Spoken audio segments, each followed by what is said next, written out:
Hey, Megan. Hey, Sammy Joe. Hello. Hey, How are you all? Doing great. fabulous. How are you, Steppers? I'm warm. Yeah, there is that. The hot, humid. Sammy Joe, you're in the same soup bowl as us, right? Even though Yep. you're south of us. It's been a super pleasant summer though. We've had a ton of rain, and so it's just like it's soup, but it hasn't been nearly as hot as it does get sometimes down here. Really? Are you Mhm. by the flooding at all?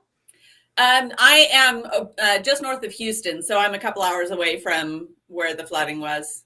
Okay, good. I mean, we've Good. had our share of rain, but nothing like that. The whole Kerrville mess. Yeah, that's so sad. Mm-hmm. So sad. We up here, this is about our hottest summer, wouldn't you say, Steph? But also humid. Like So today hot. was like a index of 105 Yeah. and the dew point, what, 87%? Like that's Yeah, insane. Yeah. The that's dew point was miserable. at 80 something degrees. I got in the car leaving work. It was 3:30 in the afternoon, and the car said it was 102. Yeah. And it's what, 6 o'clock at night, and it's 90 degrees here in Wisconsin, and the humidity is horrific. So we could It's not we a could whine and cry about that all day, but I'd rather be in here on a live stream with you two. yeah. Air conditioned, not outside in this. So, do you Right. want to introduce um, our guests to everybody so they know it? I'm going to go ahead and put myself on mute so you don't hear me breathing. Okay. We are here. Sammy Joe. Tell me your last name because I will butcher it. Stohler. Stohler, and you are from Texas, but you're originally from Eastern Oregon. You are surrounded by hundreds of thousands of acres in the wilderness and more than a 2 hour drive to get to the grocery store. Horses were always a part of your life. My family raised ranch horses and mules, and you began colt starting professionally at 14 years old. That is Yeah. amazing. You also presented at clinics, horse expos, performed trick horse acts at rodeos. I want to hear all about that. And a variety of exhibitions. When you were 16, you wanted to perform with a zebra. I think that is incredible. And you started training zebras. So we got to talk about all about that.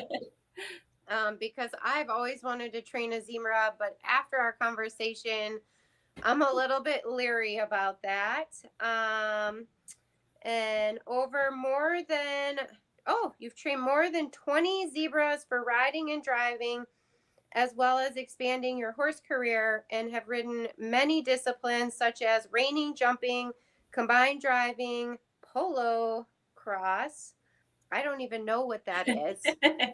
So we should discuss that and many other sports, and before landing on dressage about 15 years ago. Yay! Um, and now you have you have Gunner. Uh-huh. Yay, that you had since he was a 2-year-old Friesian Sporthorse colt, and have trained him all the way to Grand Prix. I just want to give you a special shout out because that's truly amazing. Thank you. Congratulations. And then you have two Hanoverian youngsters that you're starting. And I have. Oh, and you have live animal acts, film work, working on lots of commercials, movies like the Black Panther, Game Night, and Reservation Dogs. You also have a dog training business. So, welcome to the Barn Besties live stream. This is so cool. So, tell us about starting horses. So it sounds like you lived on a farm and growing Yeah, up. we had a lot of horses growing up. We raised quarter horses and paints and mules, and I grew up in ranching community way out in the middle of nowhere. And I started all our own horses, and then I started training outside horses. So when I was little, my mom used to get in ponies, and she would get in these ponies that were just ruined. You know, they were spoiled. They had terrible habits, you know, as a lot of ponies do when they're just, you know, little kids and stuff on them.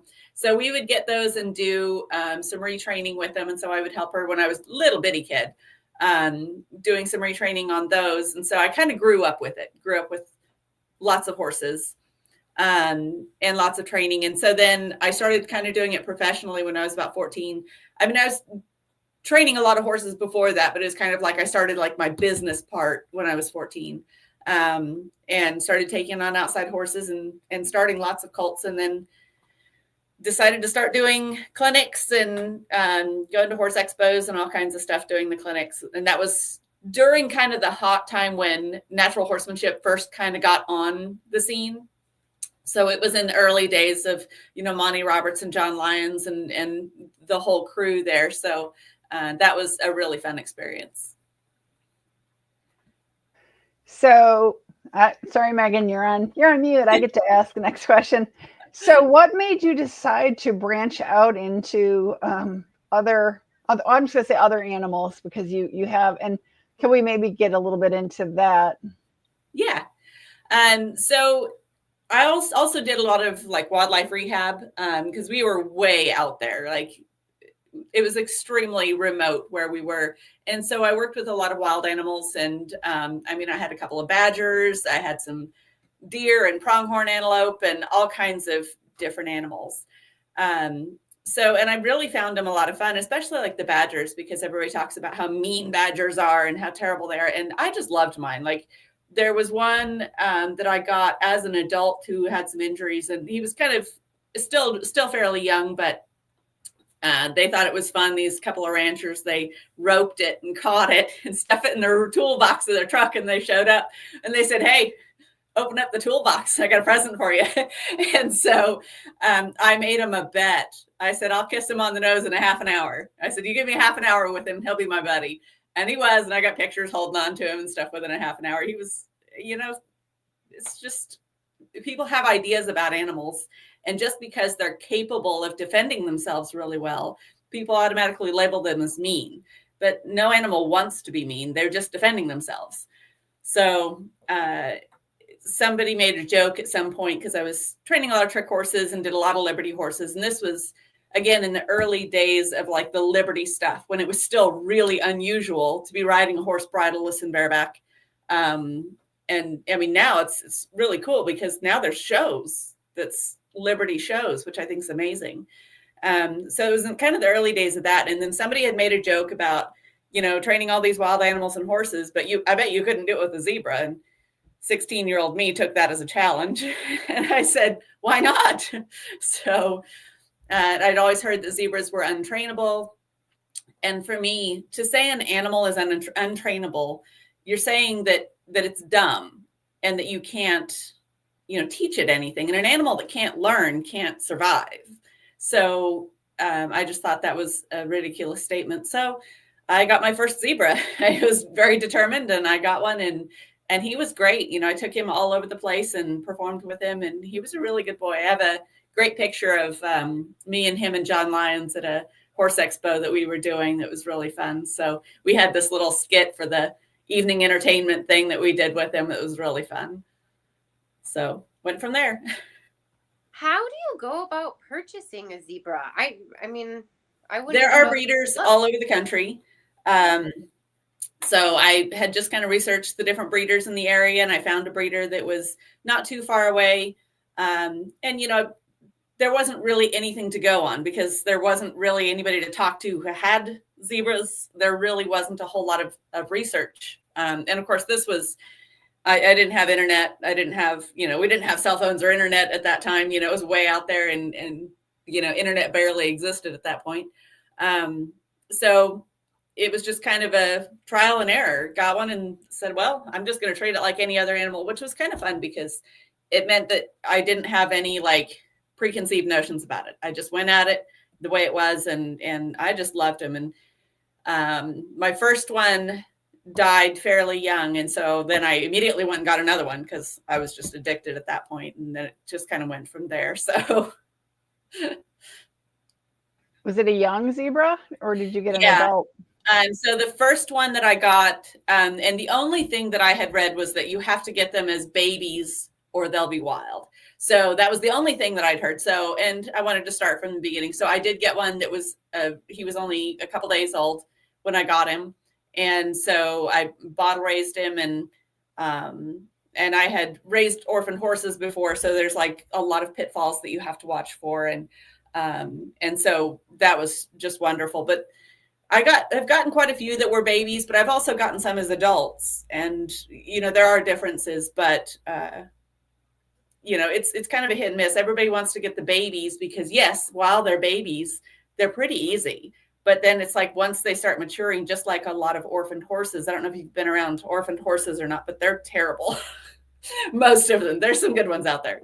But most of them that have been orphaned and hand raised, they can get really aggressive and have a lot of behavior issues if you're not really careful about how you raise them. But I'd raised a lot of wildlife before, bottle raised and hand raised a lot of wildlife. So I had a little bit better idea of how to handle those situations than most people probably. And what is the difference of training a zebra versus a horse? They're really smart. And I think the difference is that you can't trick a zebra. So, and some really smart horses are this way too. So, the whole like hiding a halter behind your back with a grain bucket, that sort of tricking them. So you have to be really straightforward with them. Like you have to present what you're going to do and follow through with it. And if they feel like they can't trust you, if they feel like you're going to change the rules, then you're an unstable person, and they can attack you. They can be really, really aggressive.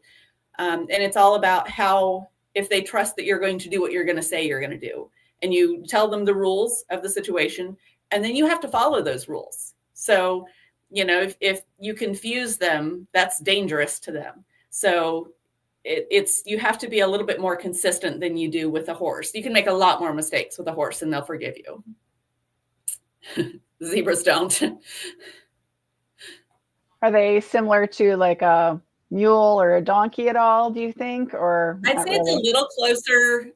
It's like probably the thinking style is more like a donkey, and I say that, and most people don't really understand donkeys very well because they think that they just shut down and are stubborn. But really with a donkey, you have to really explain to them what you want, and then you leave them alone. You show them what you want, and then you ask them, and when they give you something, you've got to back off and leave them alone. So the people who make mistakes like with donkeys, and the same thing with zebras, you show them something and then you push and push and push and poke and poke and poke. And when they've given you something, then they get frustrated and then they just shut down and quit. So rather than shut down and quit like a donkey will, a zebra will either attack you or they will try to escape the situation, and they'll kill themselves trying to escape from a situation that they don't trust. So, they will plow headlong into the fence because, the survival instinct takes over at that point. So, it's a different reaction, but it's a similar thinking than to the donkeys. I think I'm a donkey. Explain it to me and leave me alone. Leave me alone. So what did you we do have a question, but my question is what did you work with your donkeys? Like, and has it changed over the years with the donkeys? Donkeys or zebras? Sorry, zebras. The zebras. Okay. A little everything. Like, I actually am the only person who's taught one to show jump. So I've done a lot of like jumping. I had one that was just excellent at jumping. And so we did a lot of that. I've done a lot of driving. I've actually shown one of my zebras. I showed him in mule shows in the driving competitions. He was too small to ride, but he was an excellent driving zebra. And then I've just set up like a lot of trail obstacles, and then I've done trail riding with them and things. So like they're not allowed at most horse shows, and you don't really want to take them to a horse show. One, if you can trust one enough to go that way, the horses just lose their minds. So you think they freak out if they see a donkey or a mule. Wait till they see a zebra. And so that was the problem, like why I went to the mule shows, because the mules are less likely to freak out because they're like, that's just another weird looking mule. So but the horse shows, yeah, you just scare horses too much. I think the question on the screen is how big are the zebras, and feel free, a range would be great. Right. So there are 3 different species of zebras, and depending on, there's a lot of argument on exactly how many breeds there are, but the different species, they are completely different species. They cannot interbreed. And they are genetically actually more different than horses and donkeys. So horses and donkeys are only one chromosome different, and the different species of zebras are much more. So the most common zebra you're going to find is called a plains zebra. They got big fat stripes. They're real chunky, real round bodied, and they're ponies. They're not very big. I think you're going to look at 13 hands. And my driving zebra was considerably smaller than that. He was probably only 400 or 500 pounds. He was quite small, but Zach, the one I jumped with, he was pretty big for the zebras. And then if you go with like the Grevy zebras, they are much more donkey shaped. So they're much more angular, but they're also a lot bigger. So they will be 15 hands, but they're also, they're endangered. So they're a little harder to find, and they are more solitary in nature. So the plains zebras go in the huge big groups, and the Grevy zebras are a little more solitary. So they are a little different to train. So you don't see as many of them. I think we have another question. Do you want to?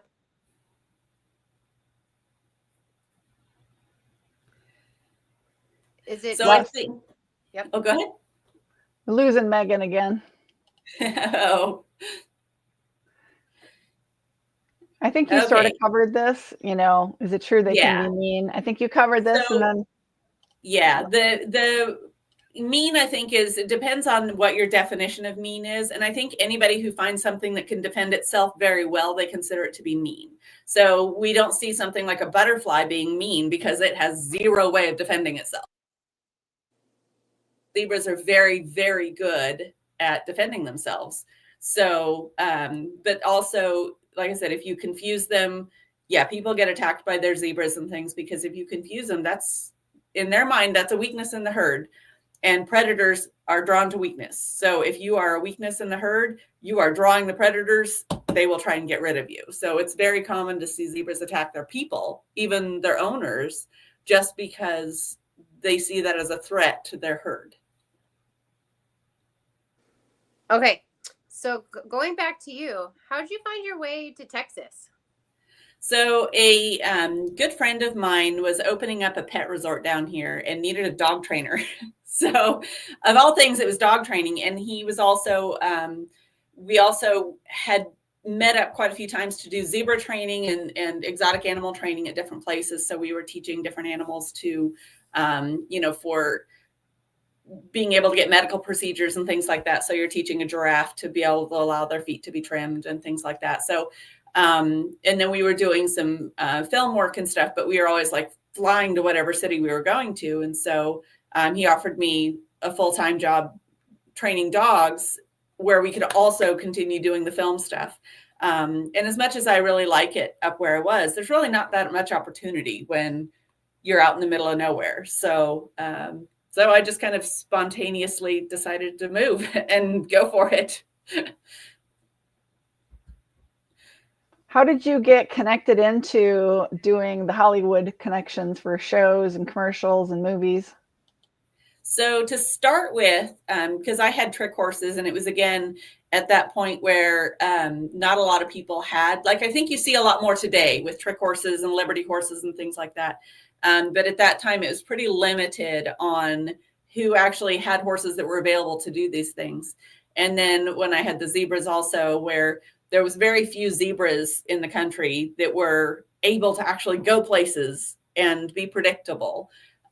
So I just thought that was really fun. And when I got connected with my friend down here, we ended up doing a lot more just fun stuff. Like, it was just, hey, here's an adventure. Let's go on it. Let's do it. So we just kind of were going for anything. And so that was just, once you kind of do a couple of them and then you get kind of known to do that, then you get to do a lot more. What are the pros and what are the cons for helping out with commercials and movies? Something that we wouldn't know about, like in working. So I think, go ahead. With animals, movie sets and film sets and commercials and things, they're all so much fun. I really enjoy the creativity and being around that many creative people. And, and I'm not talking about just the actors. I'm talking about the costume people and just the whole creative process. I really enjoy that. And I really like a good challenge too. Like, hey, can you teach, an animal to do this, this, and this? And I'm like, okay, how would I break that down to teach that and actually make it happen? So those are the obvious kind of fun things about film sets. And also the food. The food is always good at all. I don't think I've ever been to a film or commercial set where they didn't offer food that was amazing. So that was good. But I think one of the downsides is that you're working with a lot of people who don't know anything about animals. So they don't know what sorts of things aren't good for animals. So I took my zebra to one set and it was a commercial, and it was called an A to B to C. So an A to B means they start at one point, walk to another point, and stop at that point and do something. So an ABC is they're walking from one point, stopping in the middle, doing something, and then continuing on to the third point. So it's a fairly complicated series of movements. And he had to be completely off lead, nothing on him, out in a big open field. So we had to be able to do these maneuvers, which was really fun to teach him. And it went really, really well. And then kind of towards the end of it, they're like, all right, we need one more shot. It's with the drone. And this was when drones first came out. And they were so excited because they'd never been able to use a drone before on footage. And the drones today are getting quieter. The early drones were not. They were so loud. And I was like, guys, you didn't tell me there was going to be a drone. And he's never seen a drone before. I don't think this is going to work. And so they were like, oh, let's try it. And I said, okay, well, let me put a halter on him. You take that drone way over there and just raise it up like 10 feet and set it back down. He's like, that's not happening. There's a giant bee over there and I am not doing it. So we did not get the drone. But, it's just things like that where they don't really realize the things you can't do with animals, and so I like doing the smaller sets and the smaller like commercials and things because you only have, maybe 10 people involved in the whole process and you can communicate that to them. But you get into the bigger sets where you're dealing with a lot more people and they want what they want. And, they don't really talk to you about it. They don't really care what you think. This is what they're doing. So that makes it a lot harder. So I really enjoy the smaller sets, really. I'm going to sneak in, Megan. So I'm curious, you mentioned a couple at the beginning of the live here, a couple of the Hollywood things you've done. Can we, can you talk about like, what was your favorite? Black Panther was a lot of fun because at the time that was the highest grossing movie of all time when it first came out until the next Marvel movie trumped it, but that was really fun because it was such a big set and you had like all these people and they were actually filming several Marvel movies at the same time. And so there was like everybody walking around and I'd been a Marvel fan, and so I'd seen all the stuff and it was that was a really fun set just because it was huge and just the scale of it was, there was 200 people there and, it was amazing.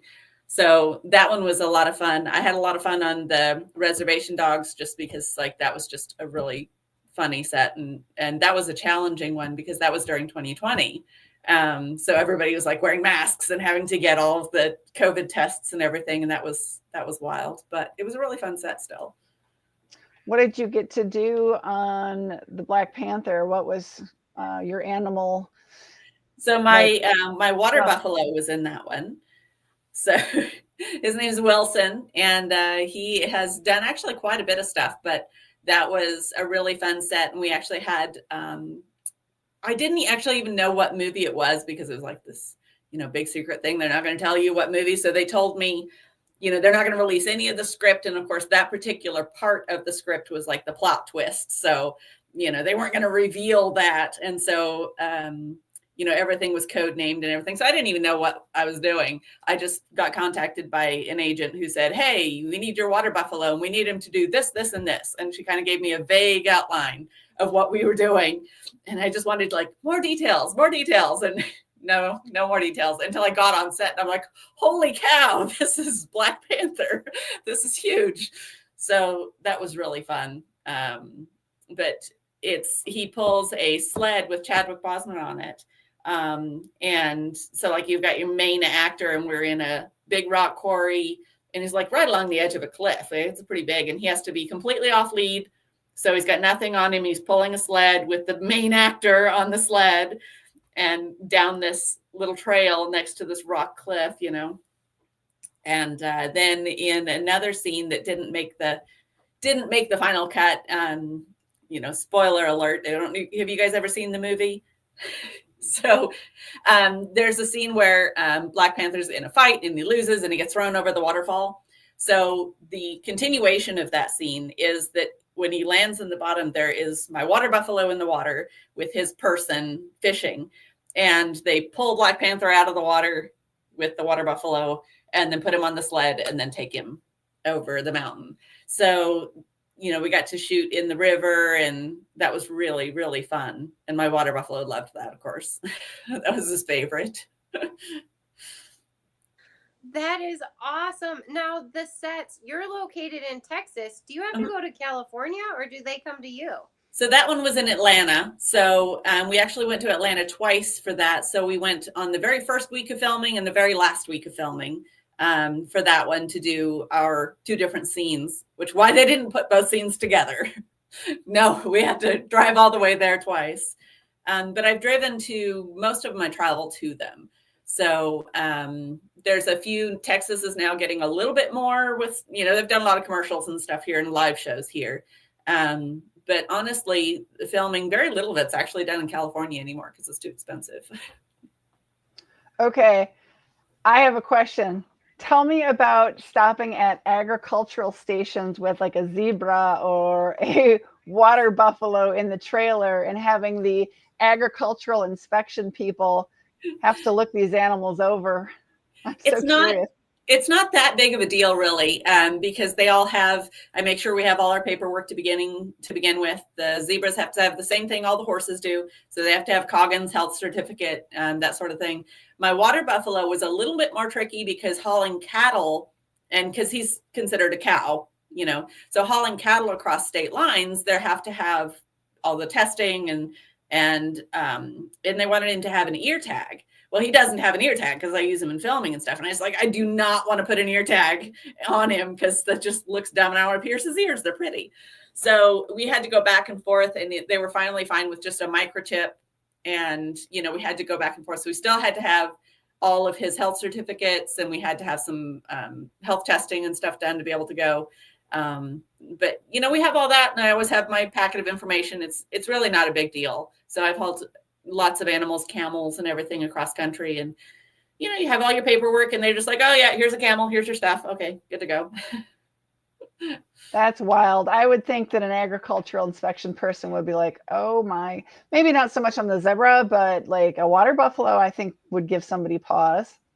Yeah, nobody really cared. Yeah, that's kind of wild. What other fun animals have you worked with? Badger, zebra, water buffalo? Quite a few bears. So worked with a number of bears. I've raised a few of them, and so those were a lot of fun. I don't know, lots of different types of deer and antelope and things like that. Also, I don't know. There's been a lot over the years. So, were they black bear?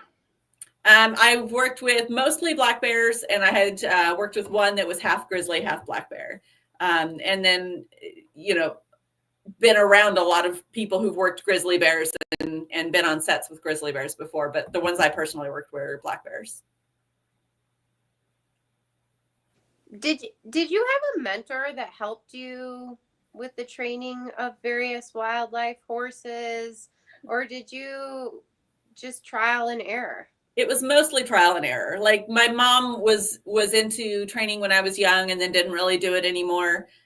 So when I was really little, we had the ponies and stuff, and then I just kind of took over, and then she didn't train anymore.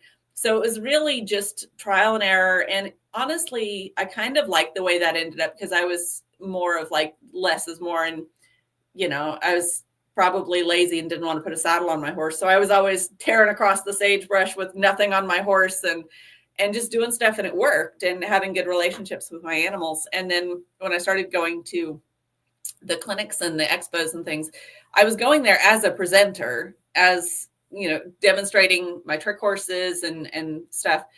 But I think it was good because I didn't actually have people telling me this is how you have to do it. because it, when you get told that first, like, it's good to have a mentor, but sometimes you get stuck in this is the only way to do it, when you can really experiment with different ways and see what works. So, and I loved going, was, when horse expos were so big, and it was, you'd have 10 natural horsemanship, people up and coming. And there's, like I said, the John Lyons and Monty Roberts and, all those guys that were, in the heyday of the natural horsemanship. So those were just great because I got to hang out with all of those guys when they weren't performing too, and get to pick their brain, and probably asked them tons of questions and was really annoying, but I loved it. It was so much fun. Okay, I want to know like a story from any of the commercials, TV, movie, some just wild, crazy story. All right, I will tell you the craziest set I've ever been on, and I about had a heart attack on that set. So we were shooting, and it was a scene at a train. So they had this train on the tracks, and this was like at a train depot. So there's like, where they have like 9 sets of tracks, right? So this train was parked on the track, and I had to have my zebra there, and they did not have a closed set. So a closed set means no visitors, nobody watching. You have the bare minimum of staff. So you have, your lighting guys, your camera guys, your actors. That's all you have. And after that, that was the one that taught me to ask for a closed set when I had exotic animals on set. It's not such a big deal with a horse, but exotic animals don't like strangers. And it's just more variables in the situation. So anyway, so everybody heard that there was going to be a zebra on set. So they all brought their wife's cousins, nephews, sister-in-law, and there was a ton of people there. And so I had to go, the train was running, so the air brakes were going off. So it was making all kinds of noises, which he was fine with that. So we set up, and they had all these huge lighting umbrellas, they're big and they're tall, and the lighting and everything. And I had to have him off lead and doing commands with nothing on him. So we had to have the halter off. There's no fence. There's no nothing. It's just big open. So we're doing that, and the wind keeps picking up the umbrellas and throwing them down in the lighting guy. So the biggest danger is he doesn't care about the umbrellas. Those are fine. It's the people. So when people are jumping and moving, then he's like, what is that person doing? Right. And it's a stranger. So he sees it as a danger. So it's like, I tell everybody, okay, when I take this halter off, everybody better be in position, and everybody stay right there. I need to know where everybody is. So anyway, so we're shooting. He is off lead, and we look down, and here's this guy that's an employee, has like an employee clothes on, running up the tracks, waving his arms, waving. And he goes, get off the tracks. There's a train coming. Get off the tracks. And everybody starts scrambling. My zebra is off lead, no halter on him. And the whole thing was everybody needed to stay still, right? So that he's the only thing moving. And suddenly everybody's scrambling, and I'm running over there trying to get a halter on him while everybody's running. And the lighting guys are grabbing their umbrellas and the cameras, and everybody starts running. And we're kind of in the middle of the train. So everybody's running down the tracks, trying to get off the tracks. There was a commuter train on the next set of tracks coming at like 60 miles an hour. And I'm telling you, we just scrambled, and I could like threw a lead around his neck, and we just ran, and we barely made it past the edge of the train when this huge commuter train, horn blare and everything, blew past us. And, our adrenaline is just crazy. Like, this was insane. You hear about people getting hit on train tracks doing like videos, and you're like, how does that possibly happen? That's how it happens. So we're sitting there, my adrenaline is through the roof. And the agent that I was working with, Paige, she's wonderful. She's since passed away, but she was about to pass out because it's her on the line. It's all of her credentials if something goes wrong. And so then the director's like, okay, train's gone, everybody go back. And the employee said, there's going to be another one every 15 minutes. This is rush hour. You've got 15 minutes to get your shot. So we would rush over there, set up, get all the cameras and umbrellas set up, shoot for like 2 minutes, then grab everything and run back around the track. It was insane. It was absolutely crazy. We got it done and nobody got hurt and it was successful. And the agent needed a drink after we were done. Oh my gosh. I can only imagine, you think about the busy train yards and things like that. And yeah, people get hit all the time, a lot. People get hit a lot with trains. And it's like, I can't imagine having a zebra or a horse or a donkey or a mule or anything off halter with trains zooming around. And oh my gosh. He was the best, though. It's like the more chaotic a set got, the better he liked it. And when all this stuff was going on, he's like, I don't know what you guys are all worried about. Like, it's just a train. It's fine. That's my horse. He loves like fairs. The crazier it is, he's like, I'm perfect. We go to a dressage show. This is boring. So as you were a presenter at fairs, at events, what are the pros and cons about that? What did you enjoy? I think that's pretty awesome because I think you said you were 14, 16 at that age. So that's pretty young to be performing. You weren't shy in front of the crowd. And what kind of tricks were you performing? So I had a couple of different trick horses. I did a lot of bareback and bridleless stuff and going over jumps and things like that, which at that time was really not many people were doing that. So, I mean, today that's not that big of a deal. People do that all the time and it's not huge, but it was pretty big then because I was the only person that was at any of these things doing the stuff bareback and bridleless. So I did a lot of that. But I also had this paint stallion that was, he did a lot of really, really fun stunts. So I could hold a ball, like, those cheap balls that you see like in the Walmart bins or whatever. And I could toss it to him and he would rear up and strike it back to me with his front feet. And he loved that game. He thought it was great. And then I could have him kick it with his back feet. I could choose right foot, back, left foot, or both hind feet. And let me tell you, I could sit there, have him at a distance, and I'd say, "Are you ready?" And he'd like set up, and I could toss it to him, and he would just nail it with both back feet. And so our finale at the end of our show was I would always have him kick several of these into the audience. And like they'd go a long ways out there. And so that was always the fun thing that we did.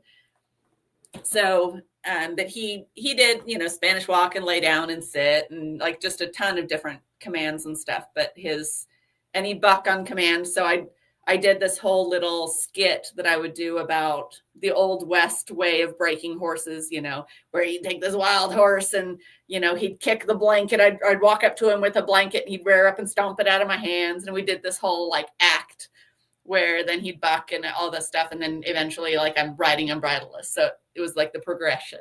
So it was a really fun act that we did.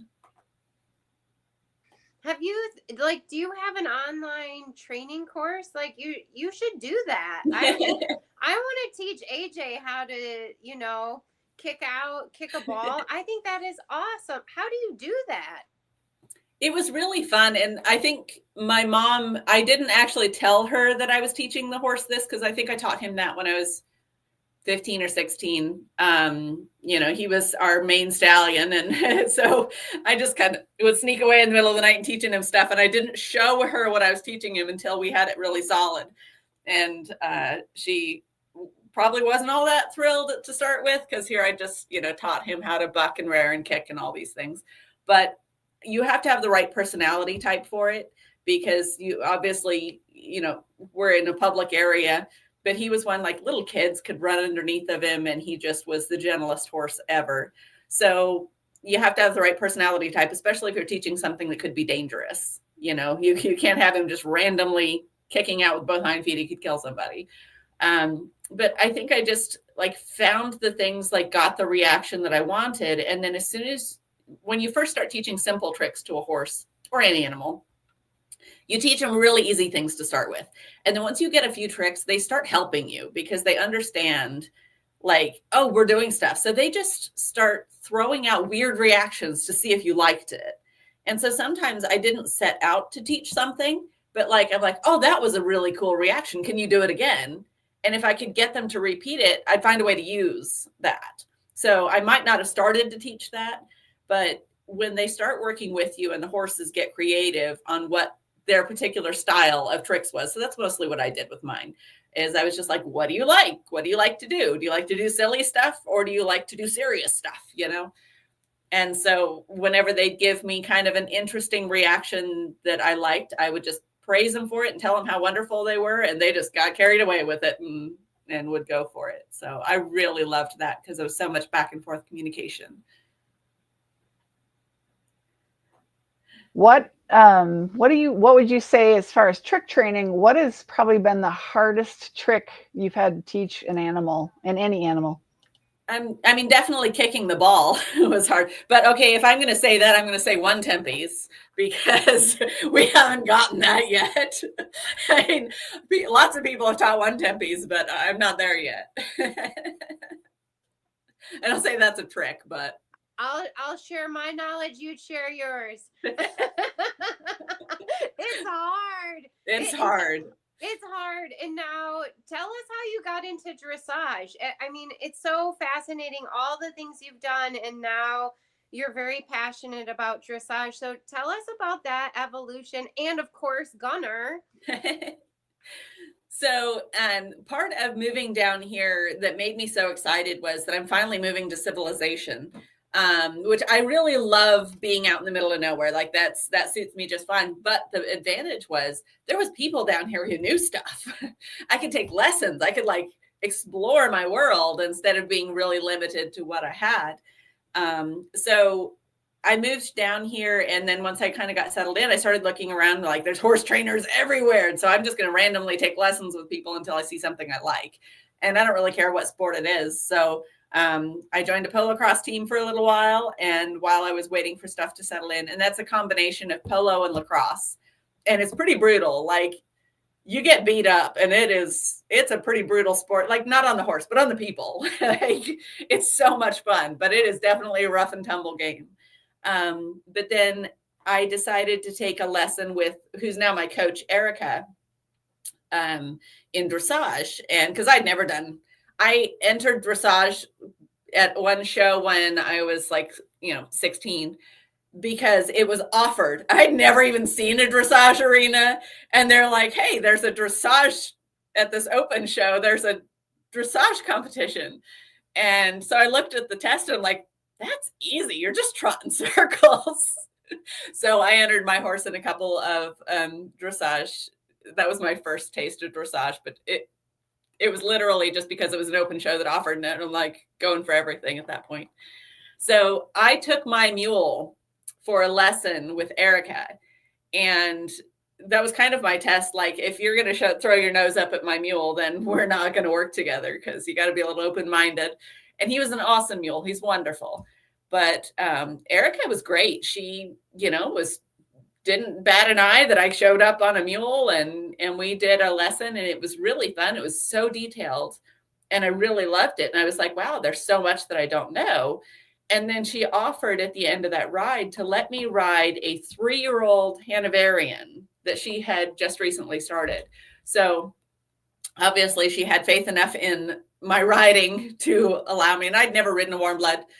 I was, I'd ridden a lot of gaited horses and draft horses and mules and stuff, but I'd never ridden a warm blood, and it is a different world. So she put me on this 3-year-old who was a lovely horse, huge moving horse. And I couldn't ride him. Like, I couldn't do it. Like, I'm like, I don't know how to steer this thing. I don't know how to ride this guy. So I was addicted, like, from that first ride, because it was so hard. And I had ridden pretty much every day of my life, and ridden a lot of horses, and ridden zebras and all this stuff. And I got on this fancy moving Hanoverian and was just addicted. So I'm like, I got to get one of these. So I actually ended up hunting around and finding Gunner, he's a Friesian and Dutch warmblood. So not exactly the expensive Hanoverian, but I could afford him. So I couldn't afford the fancy Hanoverian. So I got Gunner. He was just a 2-year-old. And I decided to got another horse that was kind of a rehab horse that was a Tricaner who had been being disqualified from training level tests all the time. So I got him kind of as a rehab horse, just because it was a fun one to learn on while I was waiting for Gunner to grow up. And so that was really fun. I got Hoffman to 3rd level and really had a lot of fun with him. And then Gunner, like, it's been an experience because he's not an easy horse. He is a very shy horse. He is scared of the world, and he spooks at everything. He's a spook and spinner. We have left the arena many times, but so I just started him and kind of been working through my levels and going with it. And I've started a few other warm bloods from since then and worked with him. But Gunner's been my solid steady. He's been a good boy. And has Erica sat on him? Have you mainly done the training? I think it's kind of neat to usually I don't recommend to my students green rider. Obviously you're not a green rider, but green to dressage, and bringing up the level. So how has that worked in the program? Was it challenging? So, I had no idea what I was doing. So I did all the training on him with coaching from Erica. So I continued to take lessons and coaching from Erica. There's been a couple of times where I broke my arm and shoulder once. And so she rode him for a couple months, until I was good enough to ride again, whether the doctor thought I was or not. And then a couple of years ago, I broke my pelvis also. Took a pretty good kick from a horse by accident, but it still hurt. And so she rode him for about 3 months then too, just so that he wouldn't fall back. But we have a very similar riding style and he really loves her. But other than those like 2 times there where she rode him for me when I couldn't, it's been just me. So it's been really fun. So like the first time that I rode a proper lead change, and I could say like dressage people know what I'm talking about, because a lead change on a reining horse is not the same thing. It's not. And, Western riding, all of those things, it is not the same thing as a dressage flying lead change. And let me tell you, Gunner was challenging and it was so hard. Our entire 3rd level, my favorite judge's comment from 3rd level was lots of flying, not much change. So that describes our entire 3rd level year. Man, I don't know if we got a decent flying lead change that entire year, but we struggled through it. I'm stubborn. The first year is a lot of hoping and praying. I work with a Friesian breeder for about 25 years, and they typically don't have a quality canter. They're bred to be in front of a carriage, so it is hard for them to change. I don't blame them. It's brutal. That is funny. But your second year, the next year, you got the change. Clearly. Yeah. Clearly. And then it's like, okay, we've got a single change. Now we have to do 3 of them. And now we have to do them every 4 strides and every 3 strides. And every step up was like a reset where he's like, all right, I'm confident I can do 1 change. Wait, you want 2 of them? I don't know if we can do this. So we finally got now where he likes 2 tempies. So he can do 2 tempies, like we get going on him and he can just go on him. But we just can't get our 1s yet. We're working on it. Hey, you will. My personal horse is a Danish warm blood. It took me 2 years. So you can do it.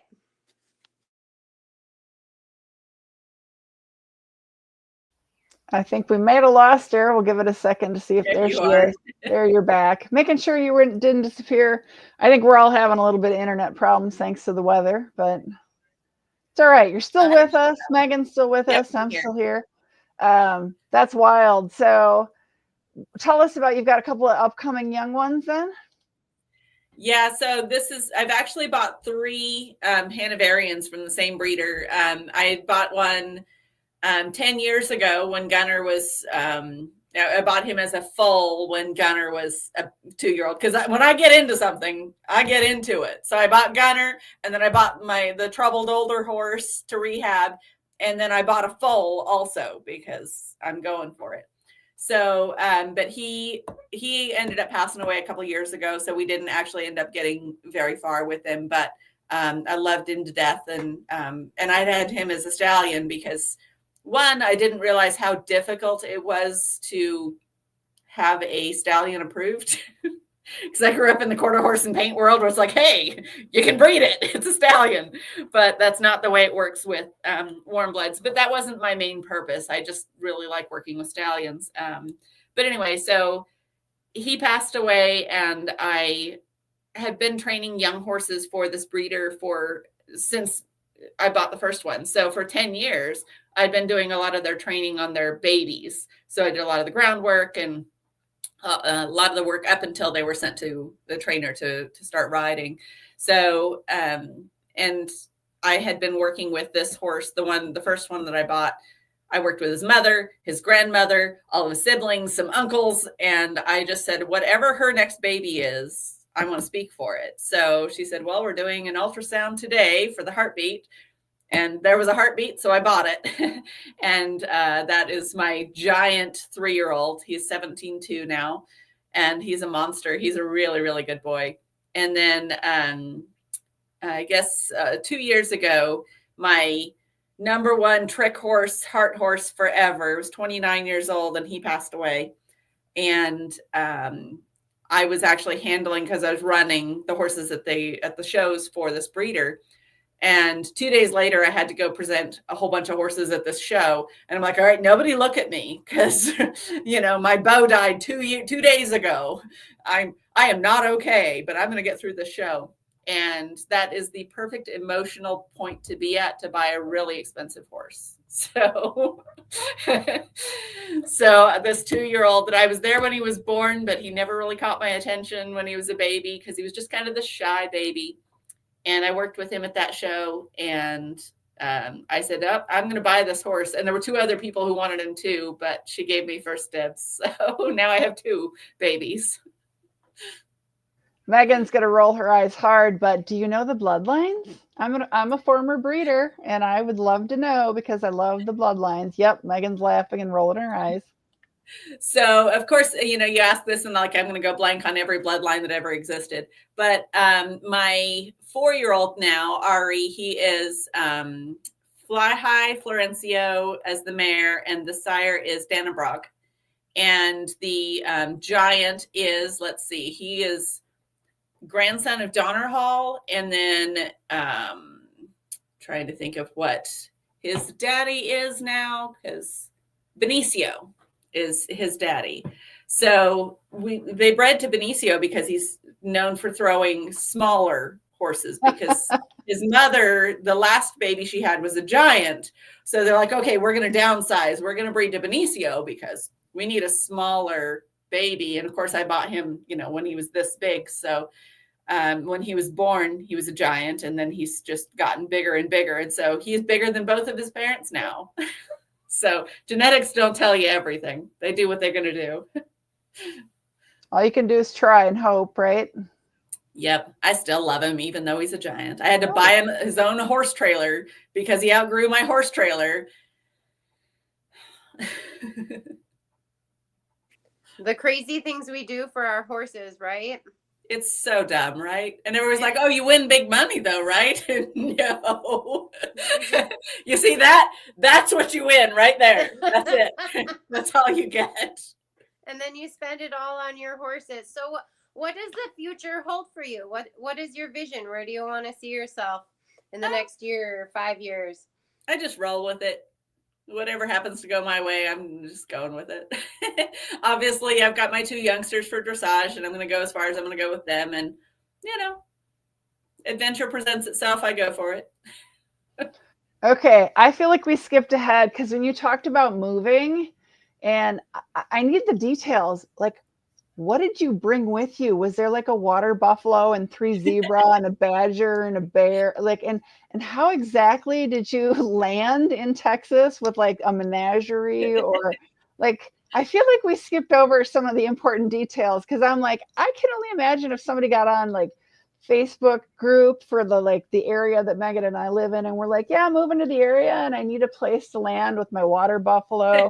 I have 2 zebra, I have a brown bear, and a badger, and I think people's eyes would get huge. Right? I would totally have them come to Lindenhof.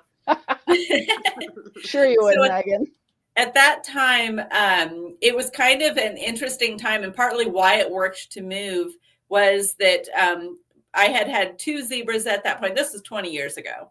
I'd had 2 zebras at that point, and my second one had just passed away. And I left most of the animals with my family in Oregon. So I packed up so much tack and so many saddles, and like that was the important stuff. I didn't care about household stuff. I just wanted all my tack and equipment. So I packed up all of that, and I had a trailer with 3 horses in it, or my mule and 2 horses, and then I ended up going and making another trip and getting 3 more horses. So I had 6 horses and 3 dogs and a cat. So it was definitely enough moving down here. And then my friend who lived down here, he was also into the zebras and the exotics and everything. So he already had facilities set up with the 8-foot fences and everything. And so like less than a month after I moved down here, I got another zebra, and then another one and another one and another one. So it just kind of grew from there. So, and then I ended up, I bought the place I'm at now, which is like next door to where my friend lived, and put up my own 8-foot fence. And so then I could, start stocking my own farm with the rest of the cool stuff. And how do you run your farm? If you go to a set, who's taking care of your farm? Do you have a team? Do you have a village? No, it's just me. So I have mostly just me, but there is a gal who works for me. She also works for Erica, my coach. And so she fills in for me when I have to go to a show or something. So she takes care of any dogs that I have boarding or staying here, and then all the animals and things. And so having somebody who is reliable is so, so helpful. So I try not to saddle her with too much when I leave. So I have it pretty well set up. Like since it's just me, I have as much streamlined as possible, where everything hopefully stays out of trouble. And I just, hope that the water buffalo doesn't break things while I'm gone, because he is the most destructive creature. Anybody who's thinking of getting a water buffalo better be good at fixing stuff, because he will break things. He's terrible. I love him, but he's terrible. Have you worked with other exotics? I'm thinking like rhinos. You did mention, certain deer species and antelope and things like that.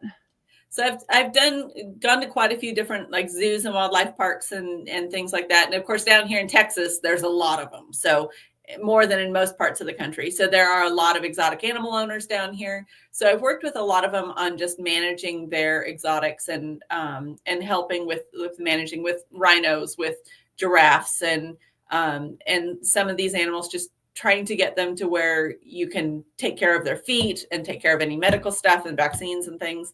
And it's everything from like teaching the bears, and I've worked with bears in different places also, of like bears can get mites really badly. And so you use like the flea control like you'd use for dogs. But I mean, imagine going up to a bear and being like, hold still, let me put this stuff on your back. So we would teach the bears to back up to the fence and stand up so that they put their back to the fence. And so then we could put the stuff on them. And just things like that, where, you just teach them some basic commands. So like, they don't have to do too much, but, showing your paw and like letting me look at your nails and things like that, showing me your teeth, showing me your eyes, putting your ear against the fence so I can check on that, so that people can manage the animals without actually having to go in with them and be a lot safer. So if a bear has something wrong with his ear, and he can put his face against the side of the thing, and you can examine his ear safely and treat whatever needs treated, it's so much less stress than having to sedate something, because you don't want to sedate anything any more than you have to take care of them. So I've done a lot of stuff like that. And, across species, training's the same. It doesn't matter if you're training a dog or a horse or a bear. Like with the wild animals, you have to be more careful. You have to be more thorough. You can't skip steps. You can get away with skipping steps with horses. It's not going to be as good, but you can get away with it. But you can't skip steps with the wild animals. So do you use clicker training? Not necessarily like with a clicker. I have definitely used clicker training in a lot of things, but definitely treats and rewards, and trying to find out which natural behaviors they like. So like, using food reward is huge for a lot of the exotic animals, and just whatever they happen to like. So there's a lot of different training methods that you can use. And, you know, obviously with all the wild animals, to do all the training without contact, like you can't make them do it. They have to be willing to do it. So whether you're using food or like the bears love scratching, honestly. So like, you know, they do something and you can give them a good scratching. They love that. But it just depends on what each animal likes for a reward for whatever they've done. Okay. What is a water buffalo like as a reward?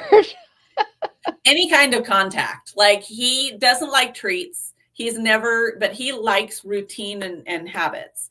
So, you know, teaching him to, you know, pull things. You know, I had him help me. I cut down a couple of trees the other day, and it had rained a lot. So I didn't want to take my tractor across the grass and muck up my pretty grass. So I used Wilson to drag out the trees and limbs that I'd cut out.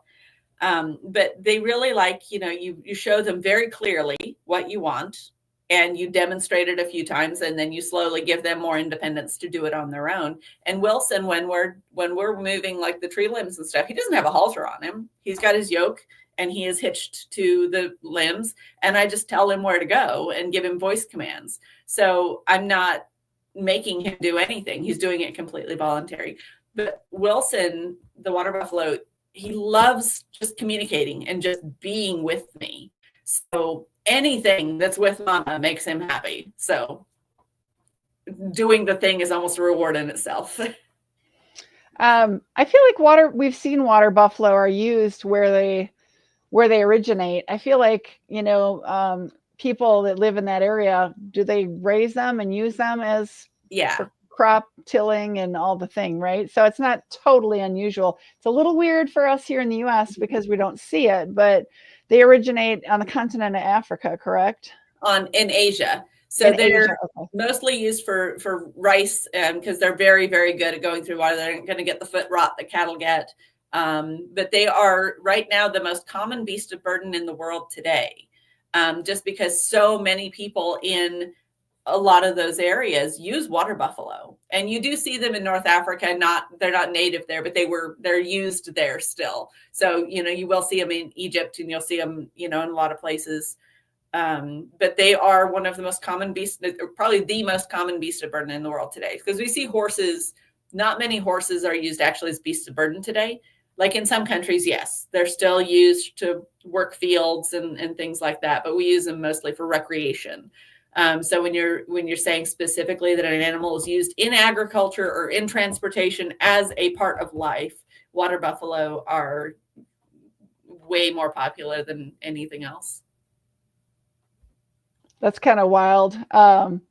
So did you ever work with cat species or ape species, or I'm just trying to think of some other I've worked with a few large cats, and you know, I really enjoyed them. They weren't really my thing. And I'm not really a monkey fan. I think they're too close to people, and I don't want to touch people because people are gross.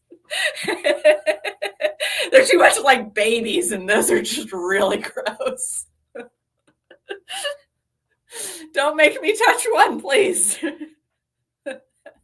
Yeah, and they do things like throw things at you, and although I understand gorillas are a little different than monkey species, but I've never been around gorillas, but I've been around chimps, and I've been around quite a few different monkeys and stuff, and they're just not my thing. I'm not a monkey fan.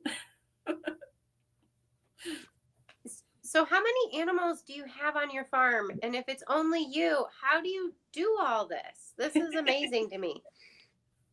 So at the moment, I have got 5 horses, the water buffalo, a zebra, a zorse, and like depending on however many dogs I have boarding. So I board and train dogs, so I've got a ton of those. And you know, and if you're getting really nitpicky, I've got 5 cats and a dog and a whole bunch of koi and you know, a huge aquarium in my house. So not as many as I've had in the past, but still a lot. So. How about a flea circus? Are we going to see you training a flea circus? No, please. We keep those under control around here. Yeah, absolutely. Oh, that's so fun. It's interesting. I actually want to circle back. So the badger is the state animal of Wisconsin. So of course we're like, yay, badger. So I'm so curious to hear about any good stories about working with, you said, a couple badgers? Yeah. So Betty was the one that I had the longest, and got her as a little baby. And so at that time, things are a little different out in the middle of nowhere. So we had this little bitty store. It was a little convenience store where, you know, we would drive to town and see what people wanted and bring stuff back and have it in our store. So you could buy, you know, we had a little gas station, a little store out in the middle of nowhere. And so I would always have these weird animals in the store. So travelers who hadn't seen another soul for hours stop in this little store, and there'd be a pelican hanging out on the front porch, and there'd be a deer inside the store, and there's a zebra, and like just random animals hanging out around the store. And so I had Betty, and she was so much fun. She just followed me around. Of course, nothing was tethered or tied or contained. They were just there wherever they wanted to be. And the local fishermen would come and bring the pelican snacks. And he was a big beggar. He loved the snacks. He was missing a wing, so he couldn't go anywhere. He just hung out. But so Betty, the badger, was a real prankster. She had so much fun. So the front cabinet, like the counter for the store, there was this gap under the counter that was like this, and where she would hide under there, because badgers can get real flat, right? Even big badgers can get real flat. She would hide under there and wait until somebody would come up to pay for stuff, and then she would grab their feet. Like, she wouldn't hurt anybody, but she loved to goose people. And so we knew it was coming. So, you know, we'd wait for her, and she would like grab them and then bounce around, and she'd hop around, and thought it was so much fun to make all these little grunty noises that when she was happy. And so she had so much fun. But I mean, imagine these poor people who had just a zebra in the middle of the desert, out in the middle of nowhere. There was all kinds of weird stuff in that store. I just kind of treated it as my personal playground. I love it. I kind of envision, you know, how a cat will do the same thing. So I can envision it, but you know, the long claws of a badger and the noises they make, and yeah, they get real flat and wide, and that would have been fun, honestly. Yeah, she wasn't aggressive at all, and she never, you know, wouldn't bite or anything. And their claws aren't sharp like a cat. They're more like a long dog. Like, they're great for digging, but they're not necessarily like really going to cut you up as much as like a cat would. So, you know, she'd still grab a hold of people's feet and make them scream. And the louder they screamed and jumped, the more happy she got. Did you neuter or spay a lot of these animals, or No. how did that work? No, didn't. Most of them we ended up turning loose after they would get, you know, some of them, like the pelican, just hung out for his life because he couldn't fly. But we had some deer, and they ended up, you know, they would just gradually go out in their world. So we lived so far out there that it was just really easy to let things just naturally kind of go back out to where they were. And some hung out for a long time, and some, you know, they'd be like, you know, once they kind of got weaned and got a little independent. And the second badger, called him Billy, because Billy and Betty Badger. And so, and Billy was injured. And once he got over his injuries, like, he was really easy to care for. And I set up this like big 1,000-gallon water trough that I would put ground squirrels in. So I would use a live trap, catch ground squirrels, and put him in there for him to hunt, because I didn't want him to lose his hunting skills. So he thought that was fun, and Betty joined in a lot on that one. So once he was good, you know, just kind of turned loose, and he just kind of wandered off, like, never.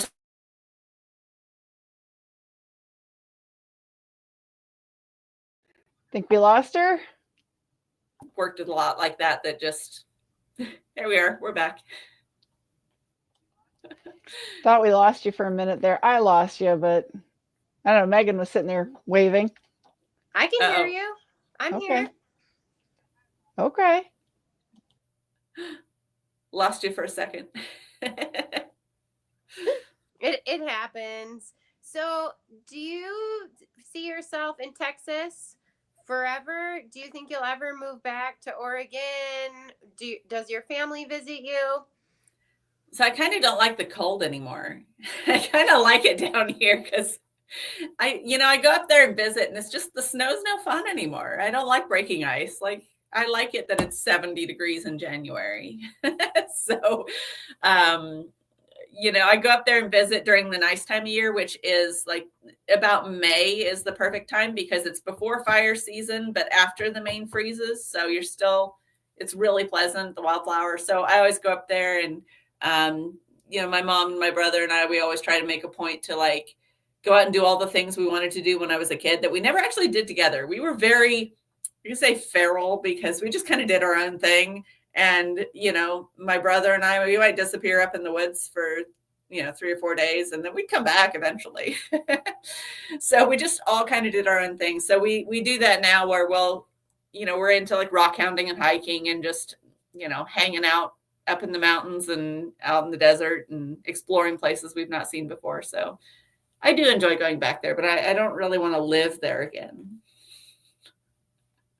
Sound like Megan. She's afraid of Wisconsin winters. It's 70 degrees in January. It's hard to beat. It really is. It's days like today where it's 7:10 p.m. Central Time and my computer still says it's 89 degrees and horrendously humid and hot and, So you've got the worst of both. You've We got do. the hot and humid and the winter. See, we get hot and humid, but we don't get the winter. Yeah, and I think this winter's supposed to be kind of brutal. We'll see. I think Mother Nature is packing it in for us this year. Oh boy. Yeah. Well, this has been really cool. Is there anything else that you want to, share with our audience? I just love all the stories. I love hearing about all the animals. It's really fun. I think people really love it. I do love hearing, the stories about, being on the movie set for Black Panther, Chadwick Boseman. It's such a shame we lost him so young, and he was amazing in that movie. And that's so cool that you got to train the animals around, that he was part great. of the movie with him. It's really cool. He was really fun. He's probably mildly terrified. He was actually, I think during that time, nobody knew it, but he was going through his cancer treatment at that time and nobody knew about it. And you would never guess. I think he was kind of like at that point in his life, like, I'm just going for stuff. So he didn't hesitate. Like, there was several people on set that had never been around big animals. And they were like, we're all going to die. And he's like loose and he's going to jump off the cliff. And Chadwick's just like, nah, we're good. I'm just going to do my thing and we're good. So that was really fun. So. And do you have a website if any of our subscribers would like to reach out to you and I do get training? Maybe someone from a movie set wants to hire you, watch our live stream. How do they get a hold of you? So my website is sj-farm.com. So SJ Farm. And my most recent adventure, I don't know if you saw that, I adopted a Mustang. So that's been a lot of fun. So she comes from the range where I grew up. So I grew up out there and I wanted one from that range. And I grew up around them and worked with a lot of Mustangs when I was a kid and growing up. And then since I moved here, like I haven't worked with the Mustangs anymore. And so I just recently got her and she's a doll. I love her to death. I've heard the current administration might be getting rid of all wild Mustangs out west. So I think that there's enough opposition to it that I don't think it'll be successful. That would be sad. Yeah, it would be because they've been such a part of the world out there. So yeah, I'm glad I got one though, and get to be a part of that world again. Yeah, I think that's awesome. Well, thank you so much for sharing your world with us. This has been awesome. Thank you. Yeah, thank you so much. I love it. I love all the stories. I loved hearing about all of it. It's so fascinating. I have fun anywhere there's a chance. You gotta just go for it. Be afraid to, be bad at something or, fail at something. Just go for it. You never know what kind of adventure you'll go on. I got a wild question. Uh-oh. Are you rabies vaccinated for all these crazy animals? I think a lot of vets that work around exotics and stuff, I think do get annual or something along that line. Right? I haven't, no. Well, she did say she was feral. Yeah. I am. About half, yeah. I love it. I love your attitude. I feel inspired. I feel like I need to have more of that attitude. Like just whatever adventure comes my way. I'm more of a planner. I love to plan. I'm kind of a mix of both. Like I really like structure and planning, and I like like details, and that's why the dressage appeals to me so much, is because I really like those kind of details. But at the same time, I'm always like, you know what, that looks like fun. I'm going to do it. Mm-hmm. I'm with you, sister. I'm like, try new things. Let's do this. I was like, YouTube channel. Let's do this, Steph. Show me the ropes. Don't be afraid to look bad for a while and go for it. Just do it. I think that's our theme of the night. Just do it, people. Right? It's my first dressage test was, or Grand Prix test was that way. I'm like, this isn't going to be good, but I'm doing it. That's right, you are. I think, honestly, it takes like 3 years. Like the first year is like, oh my God, we're doing it. The next year is like, I think we got it, but we're still hoping and praying. And then the third year, you're like, yeah, I got this. Watch out, people.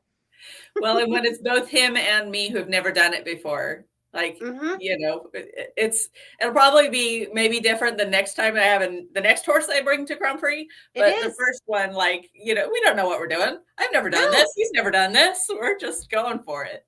No. And then the beauty of horses and dressage is like, you get confident, right? And you're like, oh, I've trained this. I've done this path, right? And then I got a little cocky, and then like my current horse, it took me 2 years to train the ones. I was like, I'm really good at training ones. Bam. There you go. Universe is answered. Now you're not. And I think that's the beauty, because each horse you train to Grand Prix, you're like, oh, I wish I'd done this different. So you change it, but then there's still these things that you're like, oh gosh, I have to learn it again. Oh, I got to do it. Oh, I got to fine tune it there. It's so beautiful. And then what happens when you're like, okay, now I can't do a half pass. Like I've been doing half pass since third level. Why can't I do half pass anymore? Where did it go? Oh, it's a phase, like you teach them piaffe and it's like, what? Or you start working on the ones, your 2s, 3s, and 4s. Bye-bye. I can't even do one. Oh. There is a black hole somewhere in dressage where every now and then it just takes a skill. It just picks one of your skills and just throws it in the black hole, and you have to go find it again. And you find it. And when you've turned your back, another one ran away. It's so weird. I know. I'm like, why do I do this to myself? But it's so much fun. And then after like 6 months of it disappearing, the horse is like, why didn't you just ask? And you're like, exactly. You're like, it's been here all along. All you had to do was ask right. I know. And then it makes you more tense and you're like, come on, why isn't he doing it? Yeah. And I'm the kind where, if something's difficult, I think if you just try harder, you'll get it. And that is not the way dressage works. You can't just try harder and make it work. You gotta try less. Yeah, less is more. Less is more. I am too. All of my instructors have always said to me, you need to do less, Megan. You're trying too hard. But I'll be honest with you. I teach people, I'd rather be the person that's trying too hard. Yeah. I agree, definitely. We are going to get it. It may take us 6 months, but damn it, we're going to get it. For sure. Definitely. You gals are funny. I think that goes across a lot of the equestrian sports. Horse people are a different breed for sure. Yeah, absolutely. Yeah, they are. Yeah. Well, thank you so much. We really, I don't know about Megan. I loved every minute of this. This is really fun. Loved the stories. Loved hearing about your background. It's amazing. I can't think, well, I probably do have a million more questions, but not at the moment. This has been a blast. Thank you so much, Sammi. Really fun. Yeah, thank you for letting us share. And did I get it right? I'm going to flash it on the screen here. Yeah. Yep, that's right. We'll leave that sit on the screen for a minute, just because the live chat kind of goes poof on YouTube. So we'll also get it in the description. Okay. So are you traveling and teaching clinics or doing expos or? it's too hard for me to get away now. So I really stay home most of the time, especially with all the boarding dogs and stuff. It just gets crazy busy. So Any movies or commercials or TV yeah, shows? kind of backed off on that a little bit just because, again, I've been so busy here that, you know, now I'm kind of restricting it to like, okay, if it's a 1-day shoot that I can go to and then come back, I'll do it. But so those are, and honestly, I kind of like doing the commercials and stuff more because it is the smaller sets. You can control more of the variables and you can be a little bit more like, okay, we can't do quite that, but how about we do this? Will that work? And so that's a little easier. So I think I have more fun with the commercials anyway. That makes a lot of sense. I know what it's like. It's real hard to get away when you own a farm. It is. Very you know, hard. stuff breaks the second you turn your back. Yeah. Well, we won't keep you, I don't think, right, Miss Megan? Any more questions? No. We appreciate your time. I know we went a little over an hour here, but gosh, so fun to listen to your stories. Love it. Thank you so much. And thank you to everybody watching. I hope you learned something. Yeah, absolutely. Thanks to everybody who asked some questions at the beginning. We appreciate that as well. So have a good night, everybody, right? Thanks, Sammy Joe. Thank you. I think we'll go ahead and end the live. So have a great one and stay cool down there in Texas, okay? All right, you too up there. Okay. Bye-bye. All right. Bye, everybody.